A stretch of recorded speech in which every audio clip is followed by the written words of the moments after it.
person like him, so Come to helpful, the sun starts to age. that's just, super surprised. I know I've got a pinch up here, This is something a because my arm tingles. Perfectly fine, one day you have to But I walk haven't in, broken you a shoot a little shoulder when I walk was in your working at the day. hospital years It's ago. broke, and you go to the Broke the doctor, shoulder. and get that So I done. guess that's why, I guess as I'm aging, Find out it's all over your bones bone. Well, are pinching the nerve. they call it three cell, there's three different kinds of cancer. Fighting all odds, yeah. Yep, one thing after another. Are you talking about Elton? Yeah. That's all right, I said I'm Woody? still. Yeah, you know, he was so Move encouraging forward, to me when I new was over things at I Cedar want to Grove, do. doing my internship. Was he? Still That's on great. that Good flights neighbor. of stairs. We were neighbors next door to each other now. Their house Oh, really? is on the market, but so far, no. What a great guy. Yeah, you say so. We wanna get My one. son and his son, who were about the same age, and they played But I'm still together. climbing. And then the Yeah, daughter, we're still, Mindy, and when he had a shoulder so, done, and we were up in state, always we lived in state line the for 10 second years. hand, And I was, second floor. they were there for 50, where they were. Yeah, I think they actually built that And house. then They built there by there, right after it was built. I think Donnie Keener, you remember Donnie? Yeah, I do. I think Donnie built that. Yeah. Built that house. I forget if they had it built or they bought it, who built it. Huh, But yeah. it was new when they Yeah. moved in, I know that. So they made another short one to go across the landing. Yeah. Donnie, Another short did one you to know get Donnie? almost. Not They real were well, fun. but I know who you're talking about. Handrails and grab bars and everything everywhere. Donnie, yeah. It's Well, they help, you work for it. basically Showalter, I work for Paul Showalter, you know Paul? And the near, contractor. You're gonna do mafia, I didn't know. Yeah. who was that person? Well, actually, what if you're not a Yeah. person? The slime that was hold on for both sides, and so for that. Yeah. So you were interested, you did intern at Cedar Grove? Dave? Yeah, during I was a curriculum at Ray, Dave was Friend of. seven minutes. I Part of did the the business curriculum was we owner. went to a church. I was and business had owner for Yeah. because my the duties therapy of pastor. that I great. had. You were overseen by somebody, that was I started with a Stutzman. spasm in my You hip, know, but Stutzman? from the therapy. So I Those had. windows are so pretty, I just took a picture of them and sent it to my family. He's from the West Midwest. So I spent. Your idea. His brother met Cedar Grove, and they were at Anyway. So, yeah, I had to do, Woody was very. Let's keep doing this. Huh? That's Good. the part, Very of funny. it. Even now, the sitting, Yes. sitting to stand. Super So wrote it neighbors, and they changed were. it. Oh, my. We didn't do a lot. They brought you I did, flowers. they're considered cheaper. Yeah. Knowing they were there was a great feeling, and, It does, it hurts. It's not shocking. So by the So end your of family the didn't get first together year, over it Easter was and shared with them? studying That disappointing. Yeah. that our youngest son says, okay, if they keep you going, if you watch it, He's a normal. and he uses, you can't Yeah. Yeah. changing next door. Yeah, that was true for me too when I was in college. We didn't get, when I left Bluffton in Maryland. No, don't take it. You didn't get a big enough break to go, it wasn't worth it. Because we have all the headaches of traveling. and stuff. Bring it up there. And you know, it worked real good. And I got to go my sisters on Monday, Thursday. Oh, you hear that, it's traumatic. Not always my family, but my sisters and some of them. Oh, well, that's, Even though it was a viral. that probably was nice, It yeah. was really nice. Yeah. Maybe Laura made them. I think I used to work this Guys are not going to have it. This is just not. We were actually getting started a little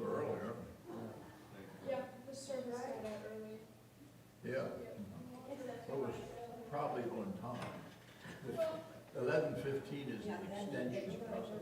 Oh, no, so it's better for, Yeah, I know. Did you get May 3rd, speaker bill? Yes. I noticed I have an old list on there, so there's no question marks. yeah. Right when we were looking for someone, I went to my first Bible study, and I read book here in Gosford, and it's like, so I'm looking for some guest speakers, here it is. Great. We can help you out there. That's how that works. You want a chair up front there, or you want to stand? Right here, did you check on that when I was painted? Yeah, well, Maybe I'll use this as my coffee holder. Coffee and water here. Oh, I'll wait for you. I mean, you can move it over further, so you're more part of this circle. So we're gonna have to come see your baby. Oh, but I'm not too close to that, that's right. So maybe I'll move it over here. He can control that son. If I had to bring Dave back there. in the He permit. already There's only so much I can do, Dave. Yeah.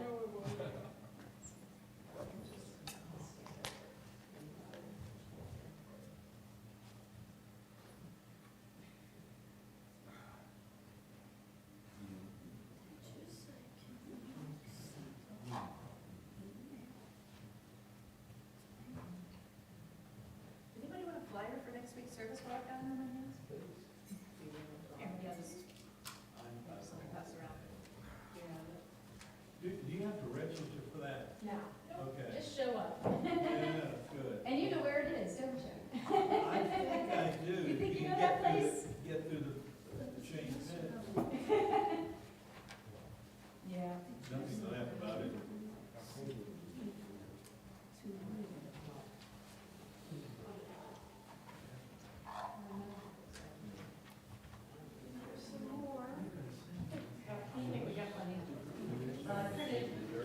Printed something else next week too. They're little birds.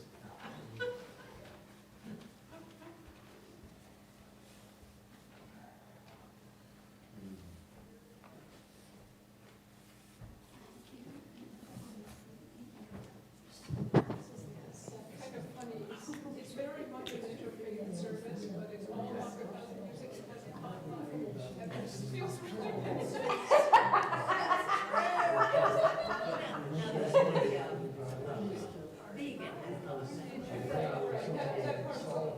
Well, vegetarian, it's not vegan, it's vegetarian, there will be cheese, I'm sure. These are around all the other two, these are not, voting in our county. For those in this, You don't want us in Pennsylvania to try?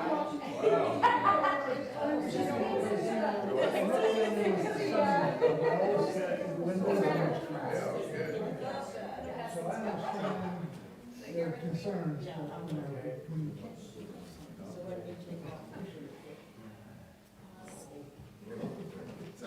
I know what you're saying, but I said we're gonna plant flowers at the Memorial Garden. The pollinator garden. Yeah, from the experts. Look at it.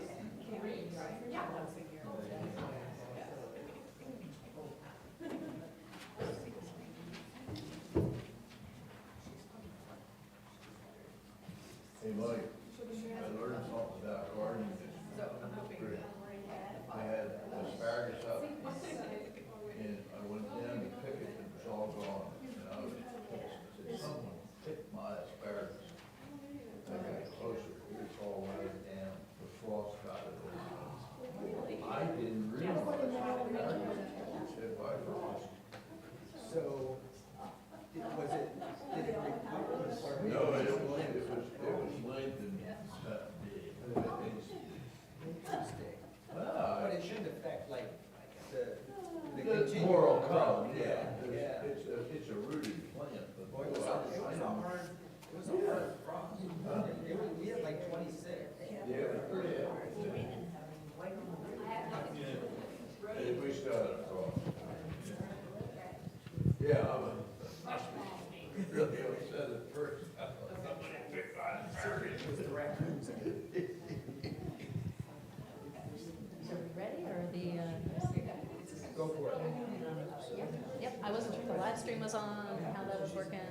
but I guess Dave's here, so the live stream's on. Okay, I guess I'll use this because of the live stream. It feels weird to use a microphone for this, but anyway, thanks for staying to talk about immigration stuff. And I'm going to share a few things first, but then I'd really like it to be more of a Q&A sort of thing. Like, I want to know what your questions are, what your thoughts are, all of that. So, because immigration is such a large topic, there's so much going on right now, and so really. It helps if I don't have to read your mind. So I shared a little bit about a Refugee Welcome Network update in the Minute for Mission, and that we are still helping families. I want to share that our new families are, it's great to be able to settle folks, and it takes a lot of time and energy and intensiveness, and the support that you guys give really helps with that. Trying to pay for people's rent and legal needs if they have them, just get them settled in the community and find them jobs. Job development is one of those things that we're working on right now. As I mentioned also, and what I forgot to mention is that we have some really skilled folks who are trying to develop businesses of their own. Somebody who's in IT. Connections are one of the things that we need too. A lot of folks in our everybody in our Refugee Welcome Network, they have work permits, they can work, and a lot of them are really smart. Everybody's really smart that we work with, but they come with skills already. They come with degrees often in their own country, and so they're working at Amazon and FedEx and DoorDash, so connections to better work for those that maybe we're trying to help with schooling for some to get into, say, HVAC, or somebody just started taking electrical engineering classes. But we have those, and the IT guy, he's brilliant, and he's got this great resume, and yet he can't get a job in IT field. He's working at Amazon. So connections are great. But also, one of the women, she works at David's Bridal, and she's a really good seamstress. And she's started a side business on her own. We got her a few things to help her get started, and so I have cards even if anybody's interested with her, Brushna. She's so she can do anything from bridal to regular alterations, anything and everything. So.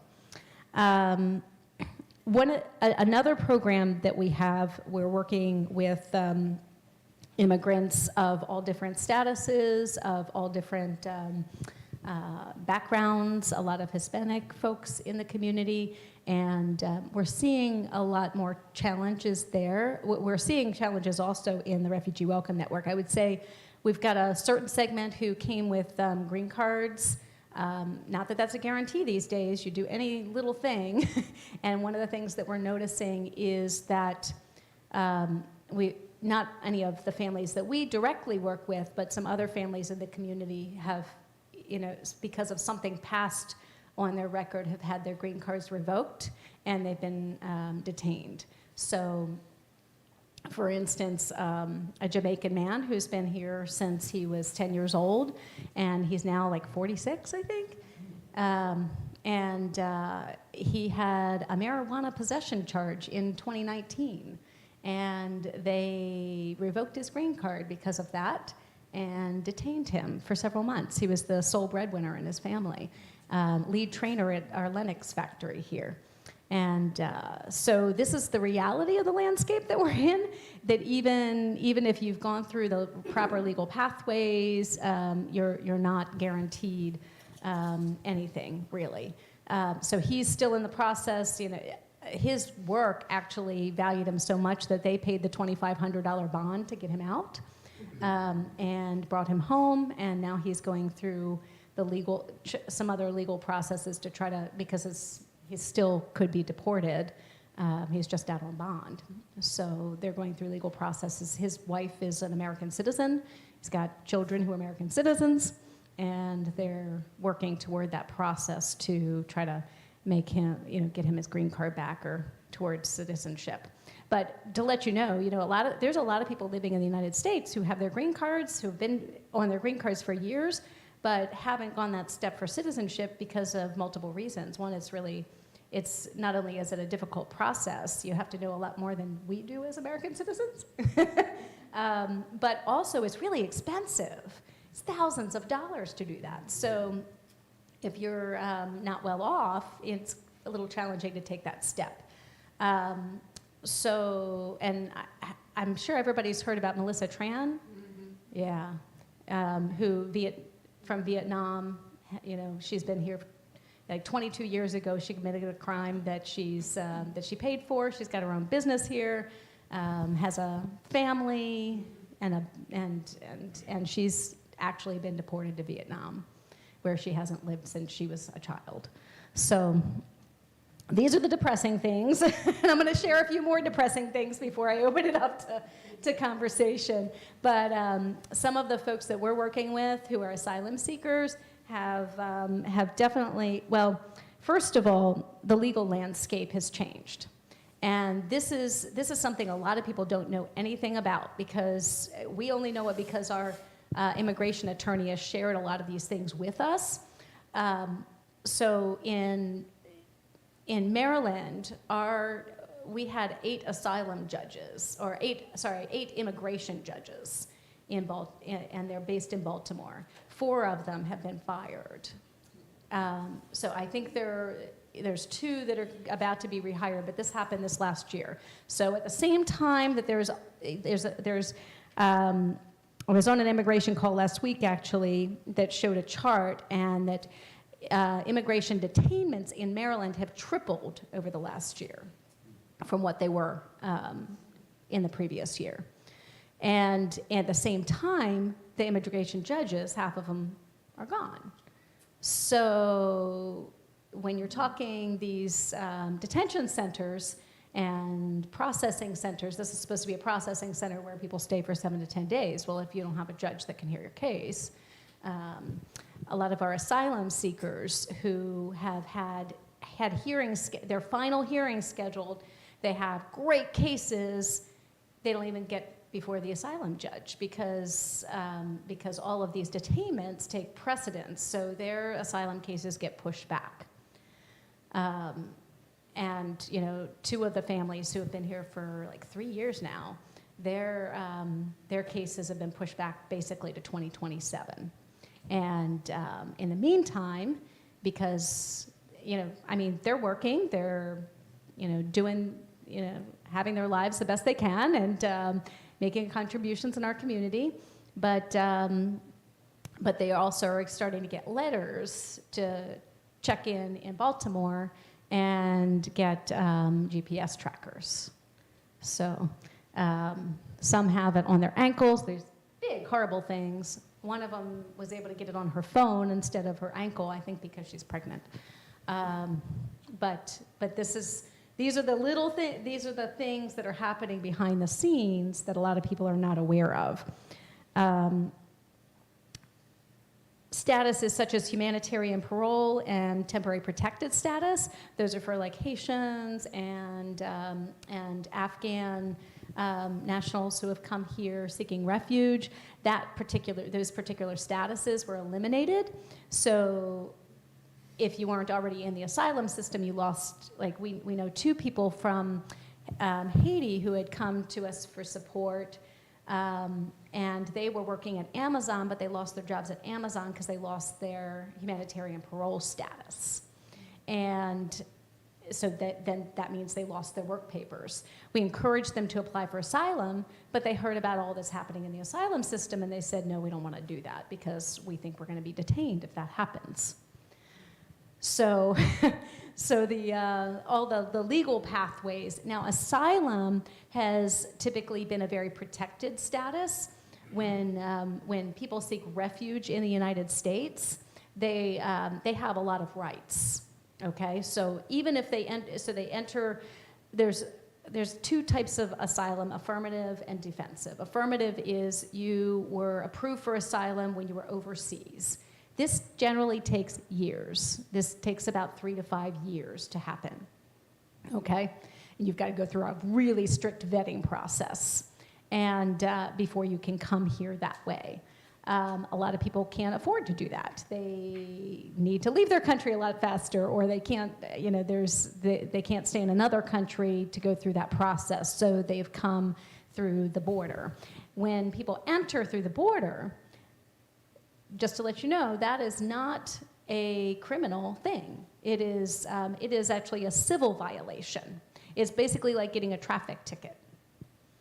And so when people say illegal people coming through the border, I mean, yeah, technically you haven't had permission to do that, but it's a minor violation.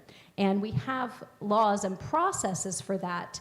And the folks that we've worked with seeking asylum, they've gone through the border. They have checked in with a border agent. They have been thrilled to see a border agent and gone through that process of intake. And there's, check boxes on there, and one of those check boxes is seeking asylum, fear for your life, those sorts of things. And then they're set free. They're set into the United States. Okay, go ahead, fend for yourself. Meanwhile, you get a piece of paper that says you're not allowed to work, and you have to apply for asylum within a year's time. All of that. And so we've been helping certain families do that process. And that process was never a super friendly process, but it was a fairly fair process. If you had a lawyer, you'd have a 25% chance of actually, getting your asylum case approved. So it's not like it's not like the United States was letting mass people go through this, and it's a long time to go through the process. It's very expensive. But now, what's happening with the asylum process? Well, nobody's allowed to come through the border anymore. That's a lot of that's cut off. But even if they are seeking asylum, they can't eliminate the asylum process. But what's happening is they're finding other ways to make it difficult. Department of Homeland Security, DHS, has been, they have basically, so the asylum judges who have been fired, or the immigration judges who have been fired, are the ones who are not cooperating with DHS, which DHS is basically mandating dismiss these cases. Their record was a little bit too good on granting asylum. So we don't know, so the ones who are left are the ones who are more likely to play ball with DHS. Some folks aren't even getting, as I told you, they've either been postponed. There's a new thing that's happening with asylum now too. Not only is it more difficult at the hearings, if you can get to a hearing, it may be dismissed before your case is even heard, because that's what DHS is pushing for. We have two individuals that we've been working with from Guinea who had their asylum hearings scheduled. They were maybe within weeks of their asylum hearings, and they got a letter of pretermission, which, have you guys heard about, like, going to different countries? Our agreements, the US has agreements with different countries like El Salvador now and Uganda, and these agreements are that we can stop the asylum process here, send someone to another country with this agreement, and then they're supposed to continue their asylum cases in that country. But I have seen the agreement for Uganda, because our immigration attorney shared it with us. It's pretty short. It has no requirements for humanitarian stuff or how they do their asylum process. This has been an available option for judges in the past, but only with countries like Canada and Western Europe, countries, or particularly closer countries to us, who have a similar asylum process to us, have the same protections that we do, who have all of those things in place. And these, what's happening now is not that. So 2 of our folks have gotten pretermission, have gotten that letter saying their orders of deportation to Uganda. They have 10 days to file an appeal, which is, instead of $100 now, it's $1,030.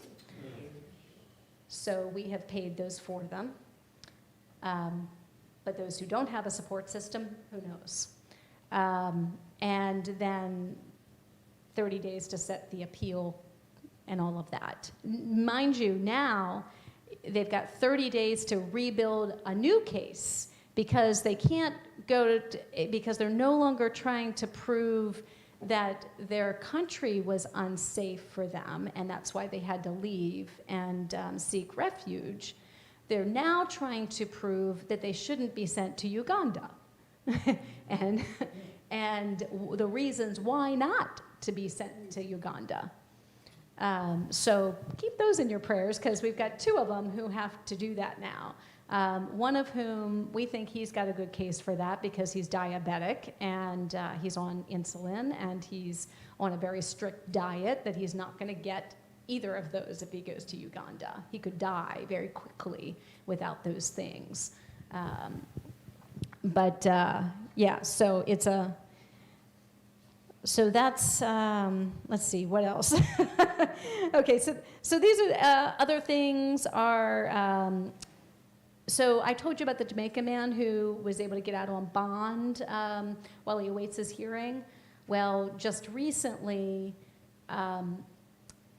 he probably still would, because he came to the country not through the border. But now bond has been eliminated for anyone who came through the border without already having some sort of documentation. So that's the need, that's the great need for all these new detention centers, is if you can't get out on bond, that means they need to hold you in detention a lot longer.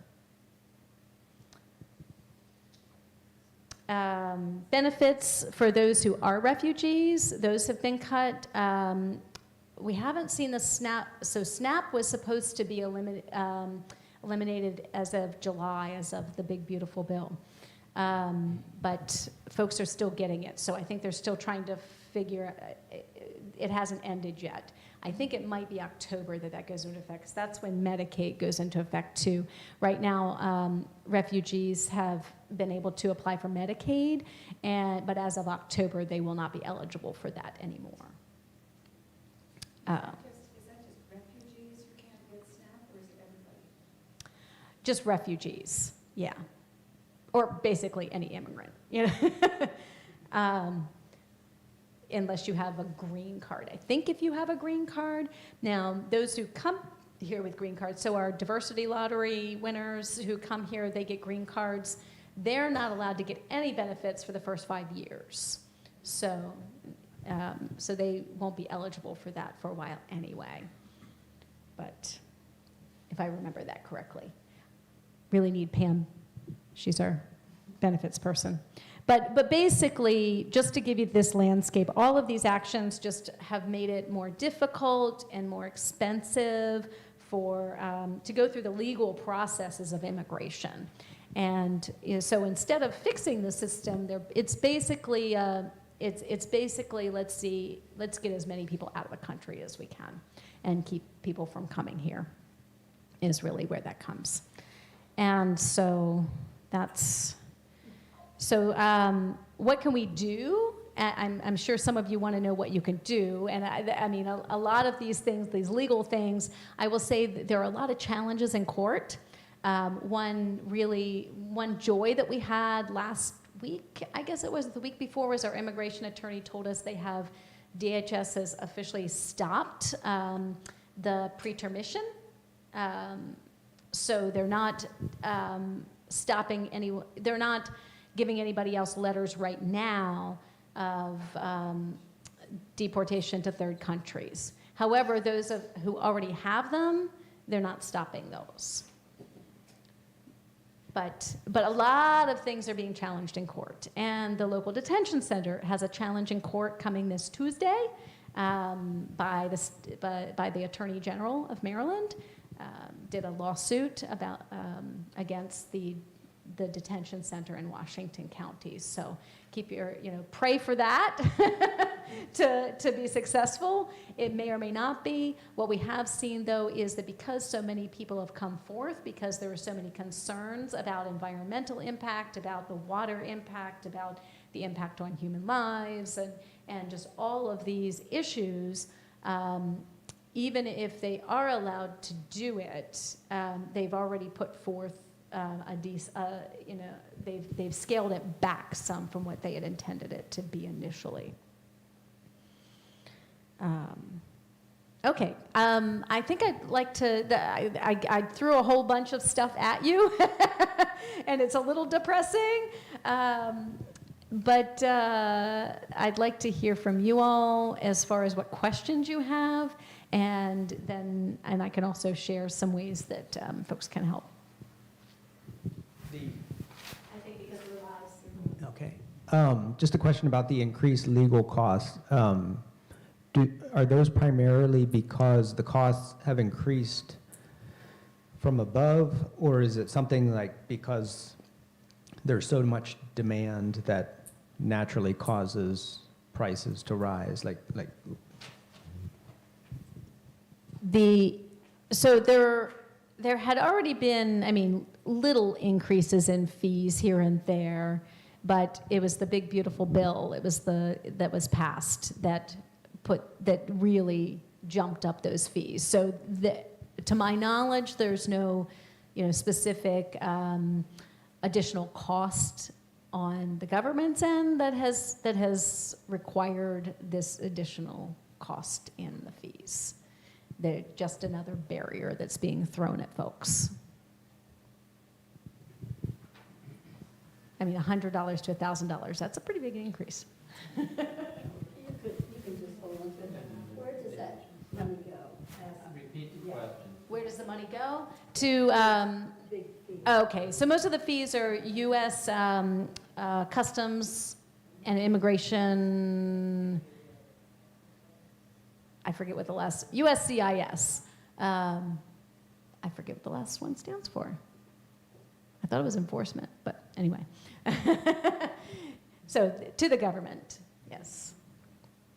Well, to put a little perspective there, when I was going to work in Canada, the fee for me back in the 80s was $100. Oh, wow. Yeah, just to put that in a little perspective. Okay, so so the fee for you to get a work permit in Canada was $100? Mm-hmm. That was back in the 80s? Back in the 80s. Okay. The work to get a work permit now, and this has not changed. It's $545, I believe, to get a work permit. And this is just for a temporary for like a week. Ah. So, yeah, it's not like I can go. Oh, down that's and do right. it. I had a specific job to do. Yeah. It was just the immigration fee. Yeah, sure. Yeah, And it's fair to have immigration fees because there are costs associated with them on the other end, right? And So, I'm just pointing out there are costs to the government to have these hearings and stuff. I'm not sure if it's $1,000 is more in line with what the costs truly are, and we were subsidizing before, is kind of what I'm wondering. And, yeah. yeah, So. I want to be fair to both sides. Yes, to be fair, I'm sure there have been some increased governmental costs, but yeah, going from 100 to 1,000 is a bit much. Understood. And so I'd love to see the details of that, but yes, Exactly I'm what I'm saying. yes. It's been very helpful to hear what you're sharing. It's very confusing to me. So, but we were told today in the sermon to love everybody. Okay. My dilemma is if someone commits a crime, they come into the country illegally, and they've already committed crimes where they lived, so that now that's 2 strikes against them. How do you not hold people responsible for behavior that they've done and still love them? That's a great question, really. Yeah, and I think that gets to the heart of a lot of the disagreement that we have in our country over immigration, and particularly immigration when it comes through the border. And I can't say that I have a full answer to your question. I think it's good that we have these conversations because now certainly we don't know the story of everyone who comes through this country. The stories that I have heard personally have been very compelling. I could share a video with you. I think I did maybe the last time I was here, share a video of one of our asylum seekers. Now, he did not commit any crimes in his own country. He was fleeing his own country for fear of being killed, his entire family being killed by the Taliban.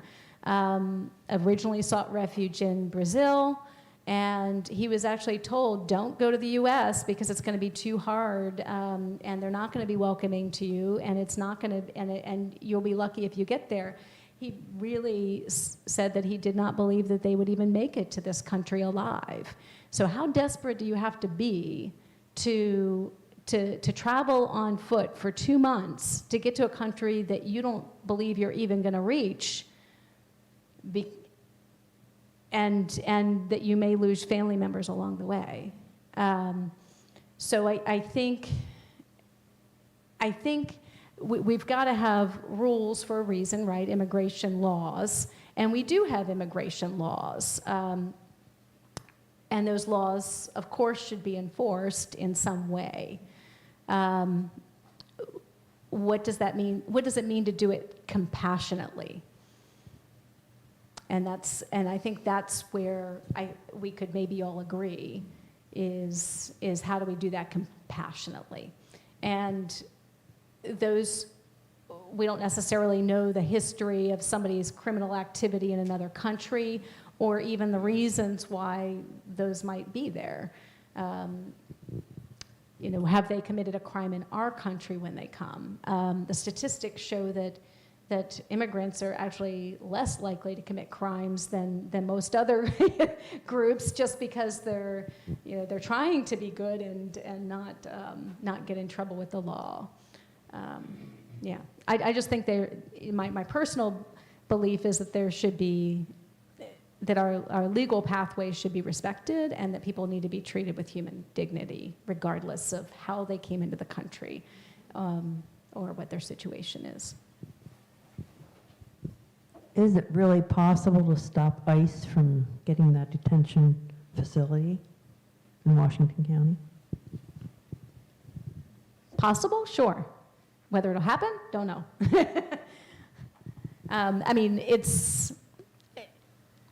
I know, our commissioners, so Washington County commissioners, were united in welcoming ICE and all of this, and a lot of people have slammed them for that.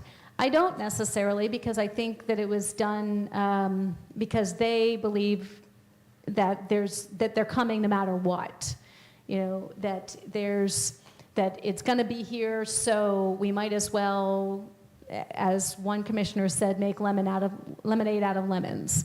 That we should ask them then for the improvements that are necessary, for money for the community, for that sort of thing. And that's a very pragmatic way to look at it, right? I believe we should fight to the last